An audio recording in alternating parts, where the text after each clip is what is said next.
Very welcome viewers. Market में ये जो वीकेंड हुआ है अभी रिसेंटली, इसमें इंडेक्स 0.67% डाउन हुआ और 37,100 कुछ पॉइंट्स पे बंद हुआ।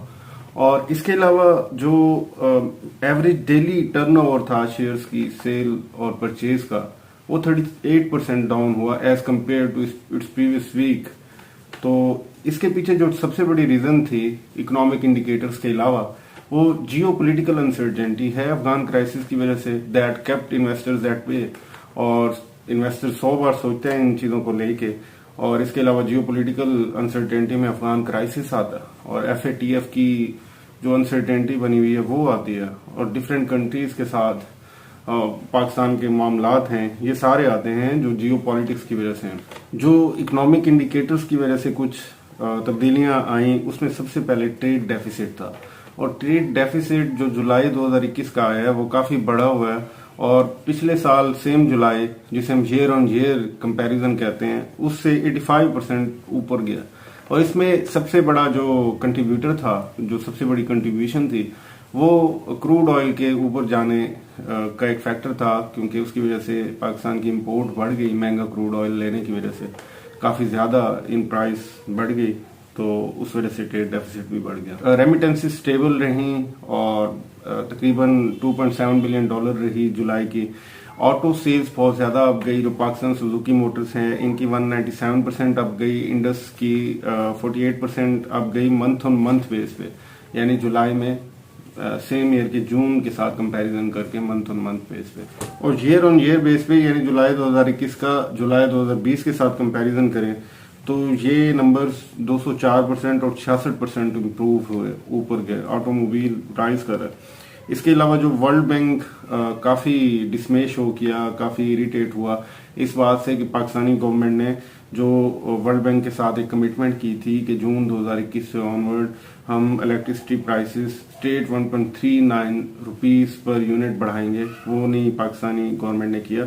और उसके अलावा जो गवर्नमेंट की तरफ से इस पे कमेंट आया वो ये है कि गवर्नमेंट नेपरा से इसकी इजाज़त लेगी कि सब्सिडीज को कैसे ख़त्म किया जाए इलेक्ट्रिसिटी में ख़ास तौर पे।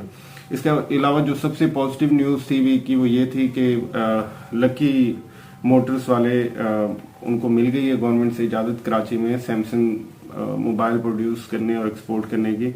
तो ये काफ़ी अच्छी न्यूज़ है। इसके अलावा जो स्टेट बैंक ऑफ पाकिस्तान के रिजर्व्स हैं वो $220 मिलियन डाउन हुए, और लैक ऑफ ट्रिगर्स भी थे इस वीक में। इसके अलावा जो पॉलिटिकल फैक्टर्स भी थे, जियो पोलिटिकल रीजंस भी थे।